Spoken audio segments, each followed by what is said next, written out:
Hello people. तो चलो फिर से हम शुरू करते हैं ग्रैंड टेस्ट का analysis.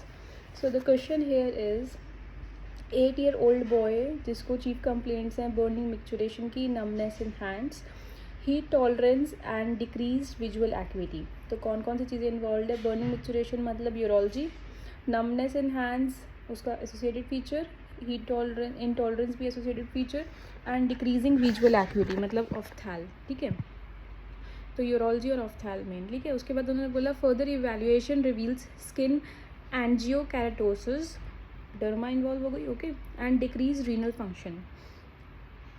Which of the following is the mode of inheritance of the following. तो सबसे पहले तो हमें डिजीज़ पहचाननी थी कि ये कौन सी है, एंड ये फेबरी डिजीज़ होती है which is lipid storage disorder which is due to the deficiency of alpha galactosidase resulting in the accumulation of globotriacyl ceramide in tissues। And जो फैब्री डिजीज़ है उसके की फीचर्स यही होते हैं, angiokeratomas which is known as reddish blue telangiectatic skin lesions between umbilicus and knees, corneal and second feature is corneal and lenticular opacities, third feature is burning pain in hands, feet and proximal extremities, fourth feature is renal failure and fifth feature is cardiomyopathy। and ये जो disease है it is X linked recessive disorder। ठीक है, X linked recessive disorder। Okay, next question था, ये वाला question ना मैंने क्या कर रखा था, स्किप कर रखा था क्या? नहीं, ये मेरा गलत था। स्किप तो मैं कोई भी क्वेश्चन नहीं करती, पहले किया करती थी। मैं अपने सीनियर को कहा, मैंने कहा अगर मैं सारे क्वेश्चन अटेंड करूँगी नेगेटिव मार्किंग में नंबर कट जाएंगे, तो मैं स्किप कर देती हूँ। तो सीनियर टोल्ड मी दैट तुम्हें अभी आते हैं क्वेश्चंस तुम अभी सारे करो और नेगेटिव मार्किंग का लास्ट में सोचना, लास्ट के 3 मंथ्स में। I was like okay okay. Next question मेरा ठीक था।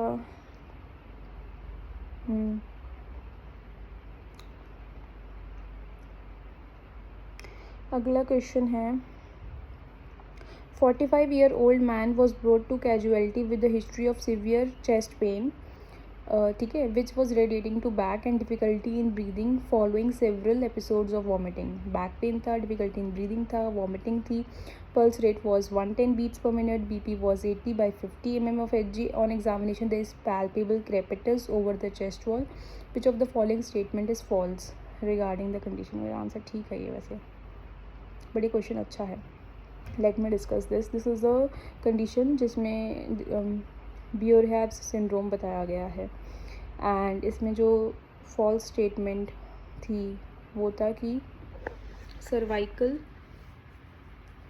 ईसोफेगोटोमी या फिर gastrostomy is done in early presentation, क्योंकि ये एक मोस्ट कॉमन डिजीज़ है, बिहेवियर्स डिजीज़ इन बियोरहेव सिंड्रोम, जिसमें ईसोफेगस का 1/3 पार्ट इन्वॉल्व होता है, लो हेक्सोल कॉन्ट्रास्ट एजेंट होता है, मोस्ट कॉमन कॉज होता है for mortality mediastinitis. I am smiling because अगला क्वेश्चन है नेगलीज रूल के ऊपर। ये पता मेरा हमेशा गलत होता था, but it is right now right because I use to analyse the grand test. पता है इसमें क्या करना था? एक्सपेक्टेड डेट ऑफ डिलीवरी निकालना होता है 9 months ±7 days, और नेगलीज रूल के अकॉर्डिंग बस क्या करना है, जो आपका आया है ना नॉर्मल रूल के अकॉर्डिंग उसमें से -3 कर दो, एंड वो वाली डेट है।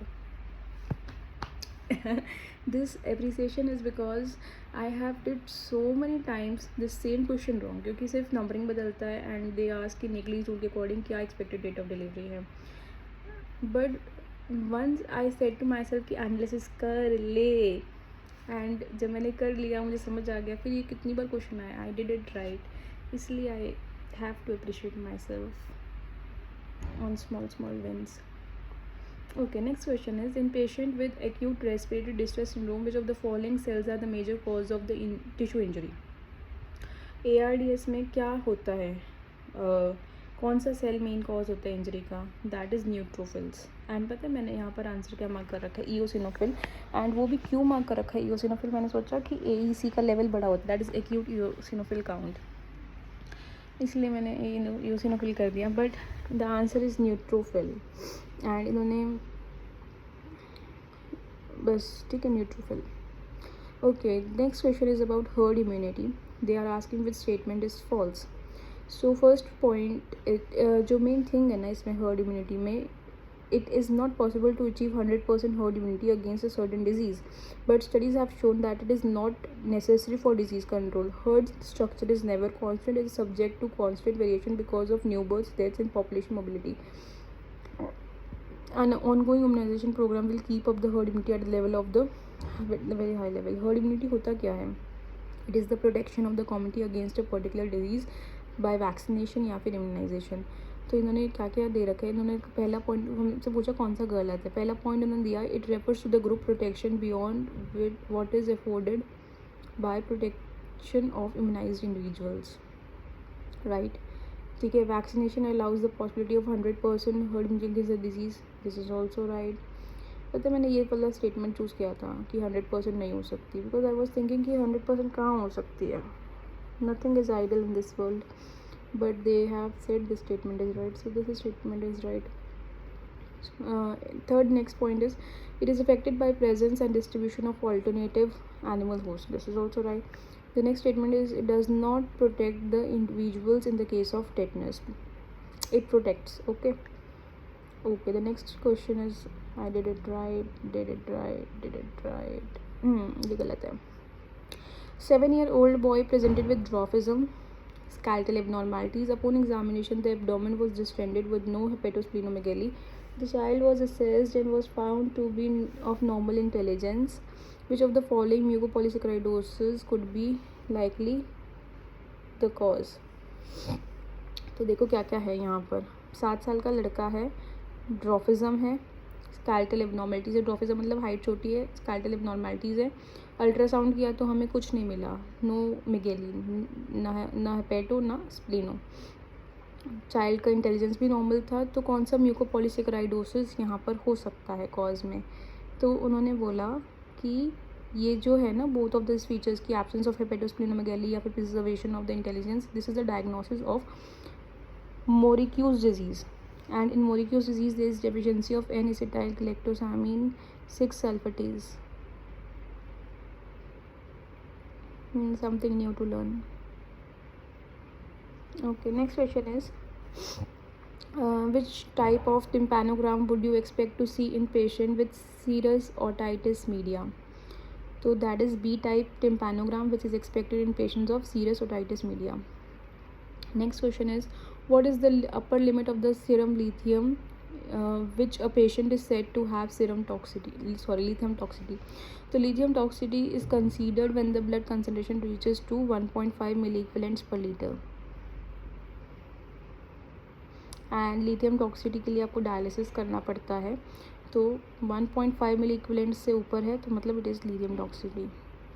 Next question is, a woman had gone to trip to West African countries. She ate some fruit while out on the local cuisine. After some time, she developed severe nausea and vomiting. She was taken to the nearby clinic, and examination shows that her blood sugar levels are low. What is the most common diagnosis? You know that this is the सबसे गंदा question which I found. I was thinking what ये question भी मतलब दे सकते हैं कि foreign के हमें फ्रूट्स के पता हो कि कौन कर सकता है कौन नहीं कर सकता. बट सी ऑप्शंस क्या क्या, hippus, second option is Jamaican and vomiting sickness, third is ऑपिथोएक्जीमिया, fourth option is Saint Anthony's fire. तो हमसे पूछा कौन सा फ्रूट हाइपोग्लाइसीमिया कर सकता है. तो जो मोस्ट लाइकली कर सकता है दैट इज जेपिकस सिकनेस, वॉमिटिंग सिकनेस.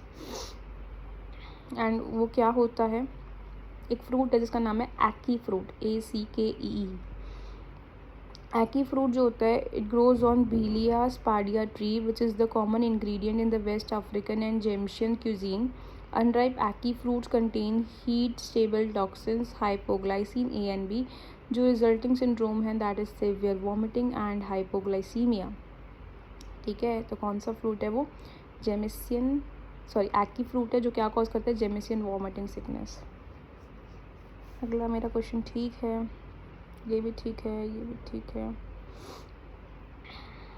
ये गलत क्यों है, चलो मैं पढ़ देती हूँ स्टेटमेंट आपके लिए. 6 years old चाइल्ड है एंड कंप्लेंट्स हैं fever, oliguria, periorbital oedema, smoky cola colour urine. देखो कितना सही स्टेटमेंट है, मतलब उससे आपके दिमाग में PSGN बन रहा होगा।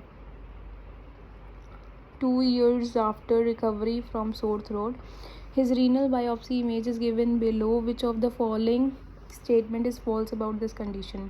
पहला है it is rapidly progressing from oliguria developed in 50% of children. इन्होंने ये स्टेटमेंट गलत बताई है, आई डोंट नो वाई।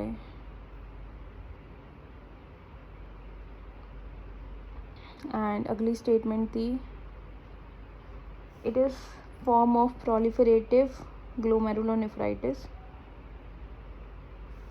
अगली स्टेटमेंट है granular IgG and C3 level से डिपॉजिट फ्रेंड्स, ये ठीक है। डोम शेप डिप्सा में पिघले हार्म्स are seen on the electron microscopy, ये भी ठीक है। मैंने टिक किया था कि कौन सी स्टेटमेंट फॉल्स है, कि ये प्रोलिफरेटिव ग्लोमेरुलोनेफ्राइटिस का फॉर्म है, बट ये बोल रहे हैं कि 1% से कम पेशेंट में मिलता है रैपिड वाला। ओ शिट, इन्होंने क्या खेल खेला। PSGN की स्टेटमेंट दी हुई है।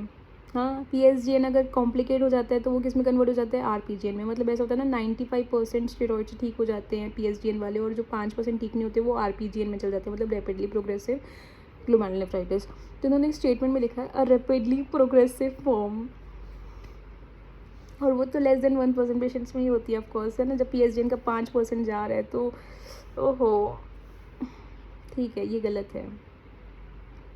चलो आगे के जो क्वेश्चंस हम डिस्कस करेंगे वो अगली वीडियो में करेंगे, बिकॉज मैं ज़्यादा लंबी वीडियो नहीं करना चाहती, क्योंकि मुझे भी इसमें से रिवाइज करना है। पता चले लंबी वीडियो के चक्कर में हम सुन ही ना पाएँ। मारू कितनी बड़ी बड़ी वीडियोस होती है, सुन ही नहीं सकते, आधी वीडियोस करके कंप्लीट होती हैं वो। चलो बाय बाय, डॉक्टर मुस्कान मंसली साइनिंग ऑफ नाउ।